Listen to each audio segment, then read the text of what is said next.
A Rádio USP apresenta Programa Universidade 93,7.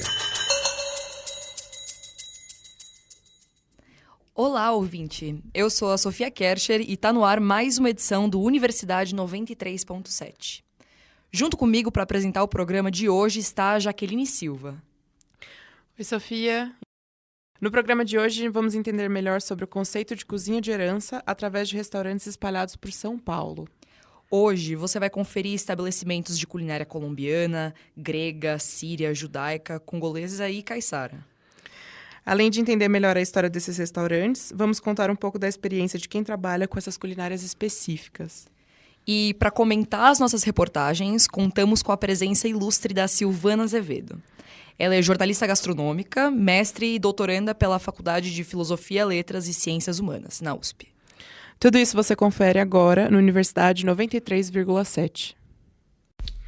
Este programa está dividido em 3 partes, sendo que nessa edição vocês vão ouvir matérias sobre cozinha de herança no Bom Retiro e comentários da convidada. As repórteres Beatriz Lopomo, Beatriz Hermínio e Sofia Kercher falam sobre as culinárias colombiana, grega e síria nesse bairro da capital.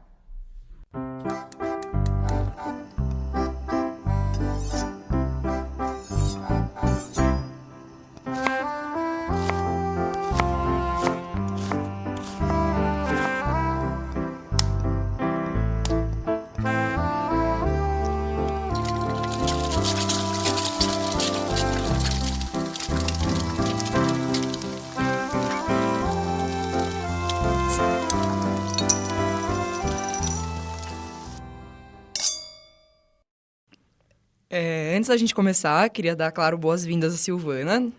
Silvana, muito bem-vinda ao nosso programa e muito obrigada por ter topado conversar um pouco com a gente sobre esse assunto que é tão interessante e tão importante na vida de todo mundo, que é a comida, né?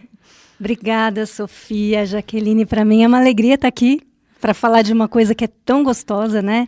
E que fala diretamente com todo mundo. Afinal de contas, todo mundo se alimenta, né? É o primeiro contato que a gente tem com o mundo externo. E então, para mim, é uma alegria estar aqui. Obrigada pelo convite. A gente agradece, Silvana. A Silvana foi repórter e crítica gastronômica pela Veja São Paulo e pela Época São Paulo. Ela vem se dedicando à pesquisa sobre cozinha italiana desde 2012 e, em 2019, publicou um artigo sobre culinária de herança, que é basicamente a transmissão de receitas por uma comunidade ou família que pode se expandir além desses limites, né? É isso mesmo, Silvana? Eu falei certo? É isso mesmo. Cozinha de herança é memória, né? É história de vida, é história de famílias, é um tesouro que você compartilha, né? É algo que você pode herdar da sua família e é algo que você pode tomar para si, né? Que não necessariamente está relacionado aos seus laços familiares, né? Então, eu acho que a cozinha de herança, ela abarca muitas formas de se lidar com a cozinha. E é isso, assim, acho que acima de tudo ela tem uma questão relacionada à memória, a afeto, e aquilo que toca muito fundo, né? Eu acho que o aroma dos pratos, o jeito de fazer, faz a gente viajar, né? Então, quantas vezes você está ali, de repente você sente um perfume da cozinha, você fala, meu Deus, e vem uma cena para você, né? Então, eu acho que é isso. A cozinha de herança, ela está muito carregada de sentimentos. Porque a cozinha é isso, né? A gente, às vezes, se alimenta ali, né, no dia a dia, sem pensar muito, mas quando você olha para um prato e ela te leva para outros lugares, então aí sim a gente está falando de uma cozinha de herança. Perfeito. E eu acho que a gente pode, entrando, né, um pouco nesse tópico, a gente já pode começar com as nossas reportagens lá no Bom Retiro. É um bairro da capital paulista e ele é famoso, claro, pelas lojas de roupa. Mas os restaurantes e as lanchonetes de diferentes origens e culinárias também têm o seu destaque. E por isso, nesse primeiro bloco, a gente vai ouvir o que os nossos repórteres escutaram e exploraram por lá. A Beatriz Lopomo foi até a Oficina Cultural Oswald de Andrade para contar um pouco mais sobre uma das joias escondidas no centro da cidade, o Café Colombiano. Fundado por Rubem Dário, que veio para o Brasil há 20 anos para estudar, o estabelecimento é um dos queridinhos dos frequentadores do bairro.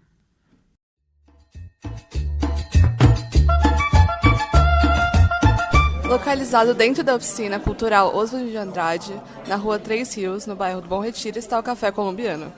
Panos coloridos, uma grande parede amarela e toalhas floridas transportam o consumidor. O menu traz todos os dias um prato típico, além de arepas, entre outros salgados, doces e bebidas típicos da Colômbia.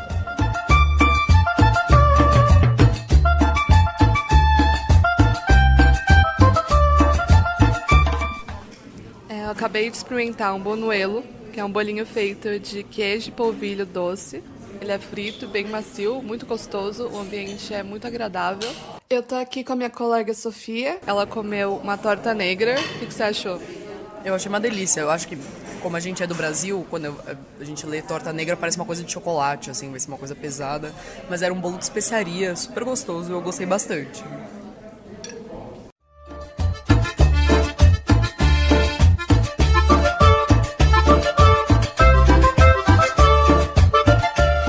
Eu tô aqui com o Ruben, ele é o dono do Café Colombiano, ele vai contar um pouquinho sobre como foi o processo de trazer o café para cá, como ele chegou nesse ponto e um pouquinho sobre como é ter um restaurante estrangeiro, de culinária estrangeira aqui no Brasil. Olá, boa tarde, tudo bem?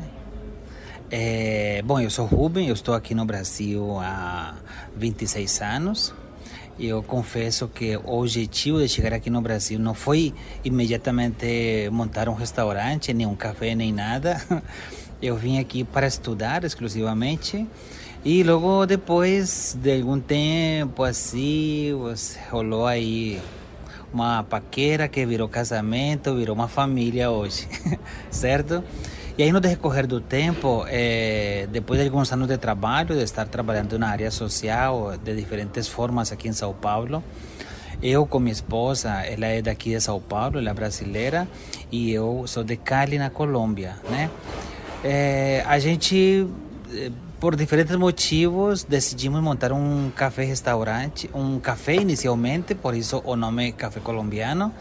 Não pensávamos trabalhar com comida, assim, né? É mais café, porque o café é um produto que a Colômbia tem como que o que tem da Colômbia de melhor é o café, entre outras coisas, claro, né? E logo depois que nos convidaram a participar para estar aqui nesse espaço que ele é bem maior, nesse espaço da oficina cultural, nos fizeram a proposta de por que não trabalhar com alimento, né? Eu, como o café já era o café colombiano, então a gente teria que introduzir com certeza a comida colombiana, né? Temos algumas refeições, alguns pratos colombianos, e para mim é de muita riqueza, de muita felicidade poder trazer, além do café, também um pouco da gastronomia colombiana para São Paulo, para Brasil, para o Bom Retiro, que é onde estamos hoje, né? E no caso do café, nós temos, as pessoas aceitam, sim, com bom agrado, a nossa gastronomia, né? Não é fácil você chegar com uma proposta diferente, mas eu acho que São Paulo é uma das capitais do mundo que tem uma aceitação muito boa para os sabores diferentes, se abre muito aberto a essas possibilidades gastronômicas, né, de sensações e tal. Então, para mim é uma alegria, porque além da gastronomia, eu trago cultura, nós temos um circuito cultural colombiano, aqui desde o Café Colombiano, temos café. Então, você compartilhar num espaço cultural, como é a Oficina Cultural Oswald de Andrade, nós fazemos uma complementação que vai além da gastronomia.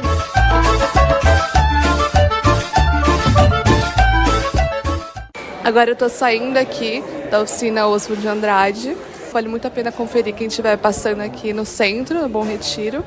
Beatriz Lopomo, diretamente do Café Colombiano.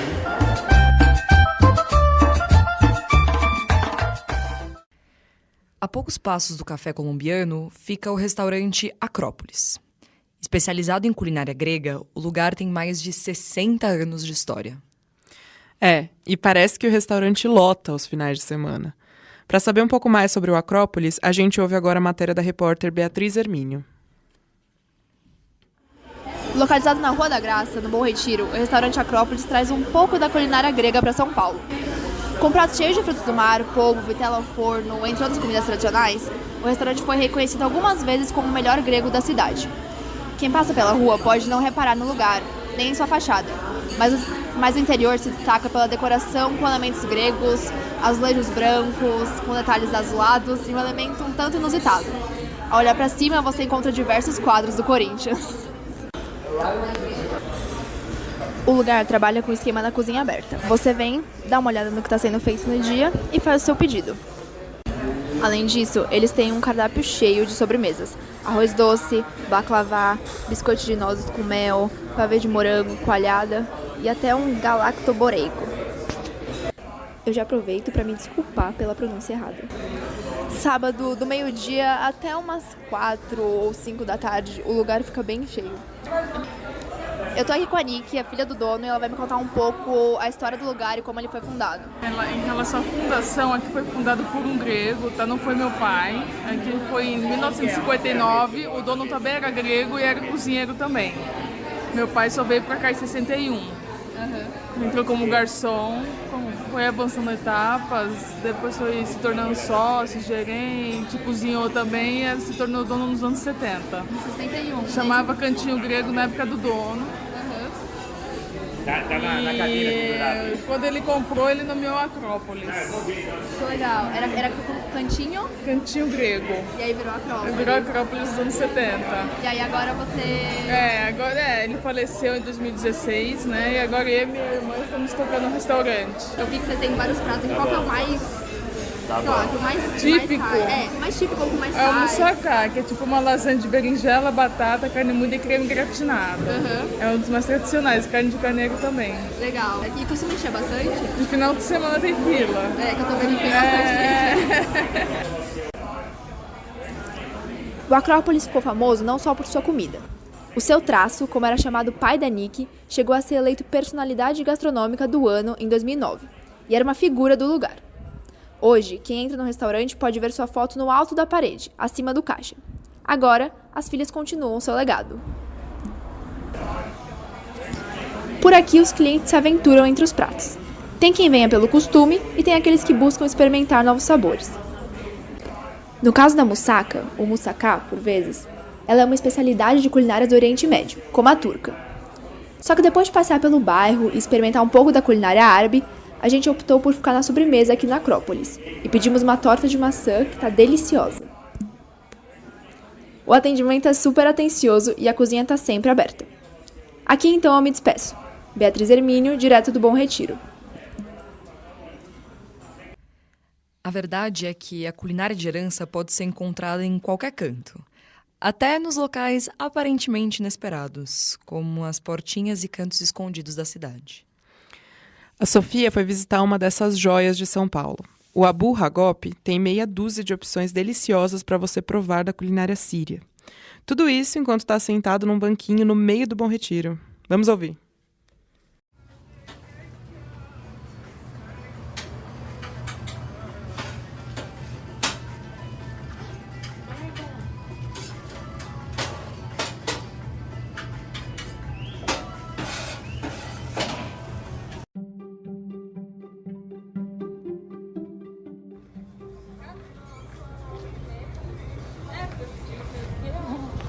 Sentado aqui na rua 3 Rios 44, no centro de São Paulo, tem o Abu Hagop. É um espaço um pouco improvisado, mas se resume a um balcão, 2 espetos, 6 pedidos e alguns bancos na calçada.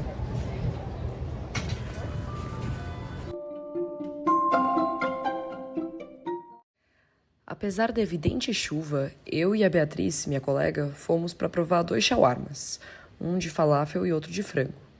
A Bia que me recomendou o lugar, que carrega uma história especial para ela. Eu venho aqui desde o meu ensino médio comer, que é perto de onde eu estudava. Continua igual eu lembrava, muito gostoso. O molho de alho é uma das melhores coisas que eu já comi na minha vida. E eu pedi um shawarma de frango. Depois da comida, deliciosa por sinal, eu conversei um pouco com o Sami, que é o único funcionário do restaurante. Ele veio da Síria tem 5 anos, trabalha no local tem 9 meses e faz um pouco de tudo. Ele abre e fecha a casa, cuida dos pedidos e do caixa também. Como é que é trabalhar aqui? Qual que é a proposta? Então, o dono do restaurante chama Shami, tá? Eu faço shawarma e fazer outras coisas lanchonete também. Tipo falafel, vegan, e tem também shawarma de frango, tem misto, carne e frango e tem carne também. E qual mais sai aqui? Sai o shawarma misto. O misto que mais sai. E você tá no Brasil há quanto tempo? 5 anos. 5 anos? E você veio por quê? Qual que é a história? Não, eu venho pra cá porque tem guerra no meu país. Eu não tô fugindo na guerra, mas pra eu tô procurando vida bem. Bom, eu tô saindo daqui, se vocês passarem algum dia pelo Bom Retiro, vale a pena conferir. É uma portinha mesmo, talvez não pareça muita coisa, mas a comida é deliciosa, o serviço é melhor ainda. Eu sou a Sofia Kercher para a Rádio USP. Tchau! Nossa, quantas comidas num bairro só. Eu acho que a gente nem ia conseguir dar conta de cobrir todos os restaurantes e ruas do bairro do Bom Retiro. E Silvana, quando você pesquisava sobre culinária de herança, especialmente a italiana, você chegou a frequentar essas cantinas tradicionais do bairro do Bom Retiro, alguma coisa assim? No Bom Retiro, não especificamente, né? O Bom Retiro é um bairro que vai se modificando, né, ao longo da história. Então, a gente tem, assim, várias etnias que se acomodam ali, né? Então, hoje a gente tem uma rua específica ali que só de coreanos, por exemplo. Né? Então, eu fui ao Bom Retiro recentemente para provar algumas coisas da cozinha coreana, isso sim. Mas da cozinha italiana, a gente tem os bairros que são italianos dentro da cidade de São Paulo, né? Então, não, no Bom Retiro eu não fui para isso, mas é um bairro que merece ser vasculhado, sim, porque ele vai trazendo muito dessas referências dessas levas migratórias que se modificam ao longo dos anos. Né? Então, hoje a gente tem ali o café colombiano também, né? Então, a gente tem esses núcleos que vão se desenhando de acordo com esses novos moradores da cidade. Né? Então, hoje, os italianos ali não são as comunidades mais expressivas. Né? Então, as cantinas estão concentradas na Bela Vista, a gente tem outras espalhadas pela cidade, né? A região do Bexiga, mas no Bom Retiro, não. Entendi. Não fui. E sobre essa questão da comida coreana, você poderia desenvolver um pouco sobre isso? Que lugares você foi? Você foi para provar alguma coisa específica ou era a passeio mesmo? Não, eu fui porque não foi a passeio nesse sentido, fui como pesquisa mesmo. Não para pesquisar sobre a cozinha de herança, mas eu percebi ali um movimento, né, da cozinha coreana. E aí, movida pela curiosidade e exercício da profissão, fui até lá. Eu comi no Dog Cab, que é um hot dog coreano. Sim. Aí lá eles fazem também uma massinha que eu não vou lembrar o nome agora, que é feita, parece o nhoque, mas é a base de outro tipo de produto. É uma massa feita com uma base de farinha de arroz, se eu não estiver enganada. Tem uma sorveteria lá também, que é super curiosa, que o sorvete parece uma neve. Não sei se vocês tiveram a chance de ver. Na internet, então, é uma máquina mostra. assim que vai girando, então você vê aqueles floquinhos de neve que vão caindo, né? E aí depois tem várias coberturas que você escolhe os sabores. O mais tradicional deles é um doce de feijão, né? Aquele doce de feijão azuki. E a padaria, né, a confeitaria deles, né, dos coreanos também é bem especial. Então, hoje a gente vê esse movimento. Ali tem uma rua que é um mergulho na cozinha coreana, que é muito legal, e não só na questão da cozinha, mas da língua, né? Porque eles falam o coreano o tempo todo. Então, é uma experiência, assim. E às vezes você tem um funcionário que fala português, que consegue te dar algumas instruções, senão você vai no gesto. Até né? todas as matérias dá pra ver que os entrevistados têm sotaque, né? Eles têm esse sotaque bastante carregado, que é uma das melhores partes, assim, de escutar e ver mesmo que ali é pra valer. Você não vai escutar um sotaque paulistano como o nosso quando você escutar as entrevistas. E tem os cantinhos, assim, aqueles que são frequentados realmente pela comunidade. Eu lembro de um coreano que eu fui, que eu não sei nem pronunciar o nome, que é uma casa, toquei a campainha e veio a senhora, assim, abriu a porta. Não falou em português, obviamente, mas ela entendeu que a gente queria almoçar lá. Abriu e ia à casa, e aí, assim, dentro da casa dela, uma comida incrível, mas é aquele que você só vai porque alguém indicou, porque às vezes não tem nem placa na porta. Sim. E eu acho que, eu não quero barbarizar na pronúncia, mas acho que é tteokbokki, não é? O macarrãozinho à base de arroz. Eu acho que esse é o nome. Sim, o próprio. É o próprio. Peço perdão se eu não tiver acertado na pronúncia, né? Porque esse realmente... tteokbokki, eu acho Isso. que o acento... O acento é mais pro final, mas é delicioso mesmo, sim. Quando você disse, eu já reconheci. Pois é, vem uma cumbuquinha, você escolhe o molho e tal. Exatamente. E, retomando um pouco, eu queria entender um pouco as suas considerações sobre as reportagens. A gente abordou 3 culturas, claro, muito diferentes, então sinta-se à vontade para abranger todas elas, enfim. Mas queria entender um pouco sua opinião, suas perspectivas, coisas que te chamaram a atenção. Várias coisas me chamaram a atenção. Vou começar pelo café colombiano, né? Foi a primeira reportagem que a gente viu. Na fala do Rubem, a gente tem vários elementos, né? Que mostram esse papel da cozinha, né? Então, assim, ele veio para cá, ele veio estudar, se apaixonou por uma mulher brasileira, se casou e ficou. E essa história é uma história que se repete muito em várias culturas, né? Até mesmo na italiana, história de amor, eu estudo, né? Enfim. Então, se apaixonou pela brasileira e ficou. E aí, o que aconteceu, assim? Ele usou a culinária para ser inserido nessa sociedade, para ser aceito nessa sociedade, para se colocar dentro dela. Uhum. E ele usa o termo aceitação. Não sei se vocês separaram num trecho da entrevista, ele usa essa questão aceitação. E ele não foi nada bobo, né? Ele escolheu o café, eu digo não o café colombiano, assim, o produto café, que é um produto reconhecido mundialmente pela sua alta qualidade, porque ele sabia que vendendo o café, ele seria muito mais facilmente aceito, né? Então, ele também fala, né, que São Paulo é uma cidade muito aberta, né? Somos realmente muito abertos. A gente realmente valoriza o que vem de fora. E a gente tende a valorizar muito mais o que vem de fora do que o que é nosso mesmo, né? Uhum. Então, essa é uma característica que a gente percebe, sobretudo na cidade de São Paulo, de uma alta valorização do que vem de fora, e às vezes você não dá uma importância tão grande ao que você tem dentro do seu próprio território. Então, esse é um exercício que a gente vê os chefes de cozinha, né, as pessoas que estão muito ligadas à alimentação, à cadeia alimentar, trabalhando fortemente nisso. Mas, realmente, a gente vive numa cidade em que a gente valoriza demais o que vem de fora. Isso é positivo para essas pessoas. Não acho que é um demérito, acho que é legal também, porque a gente também aprende muito com o que vem de fora, né? Sim. E aí, olhando também o que vem de fora, a gente passa a se olhar melhor, né? Então, acho que esse é um ponto bem interessante do que a gente ouviu no Café Colombiano. Do Acrópolis, gente, eu conheci o seu traço.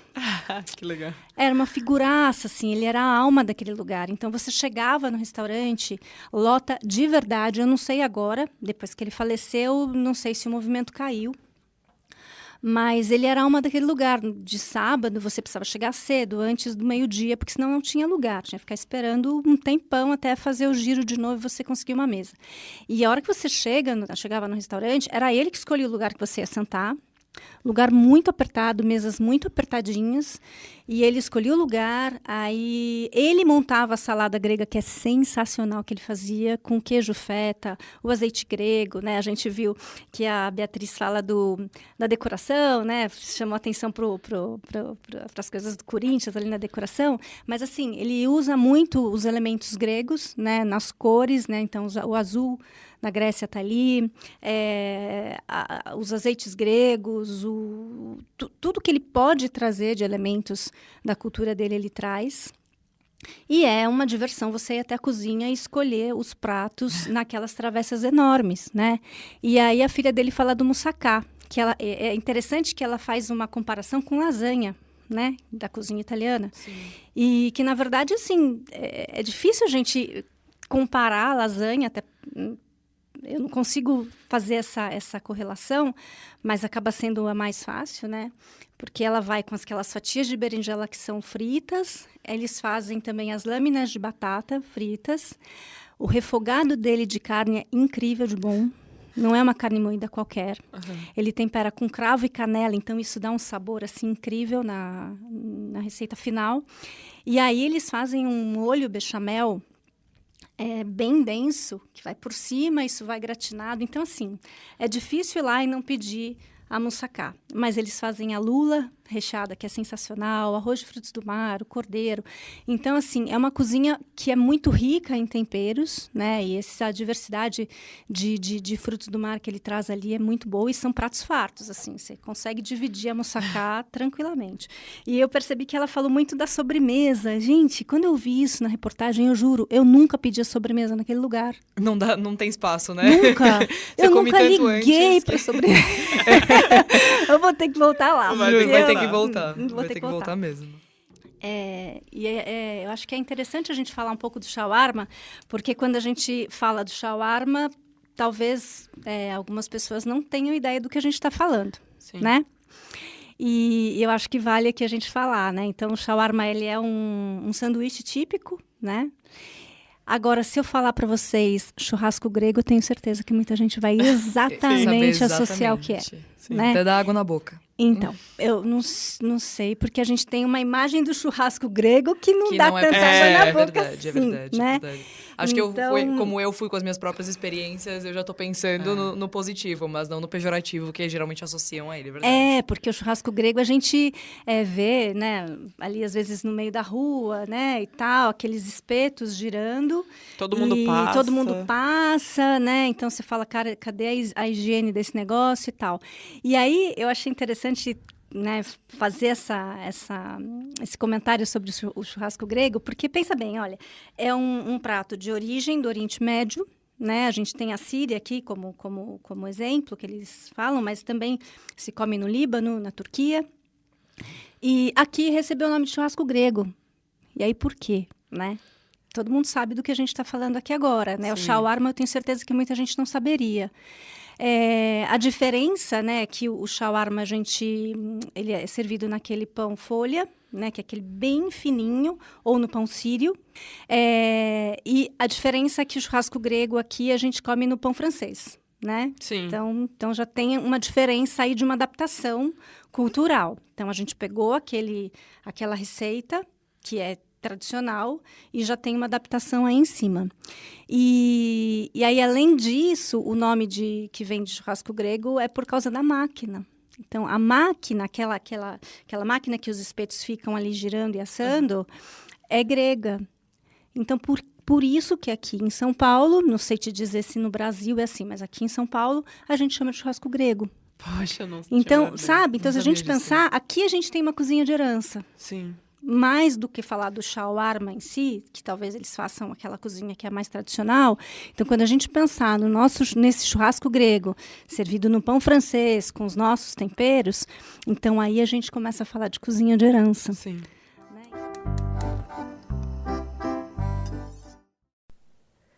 Você acompanhou a primeira parte desse especial sobre cozinha de herança.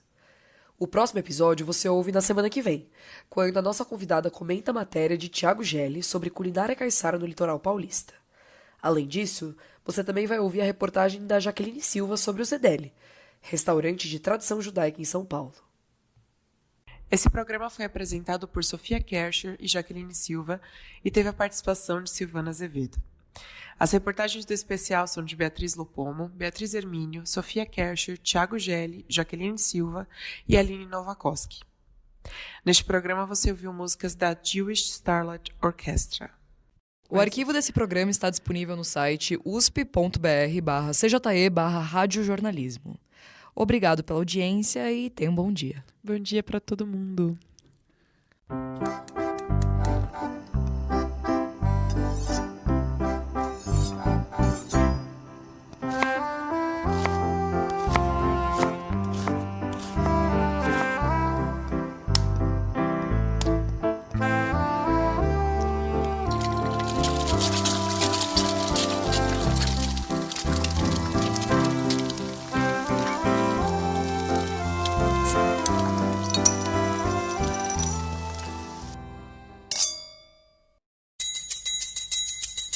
A Rádio USP apresentou Programa Universidade 93,7.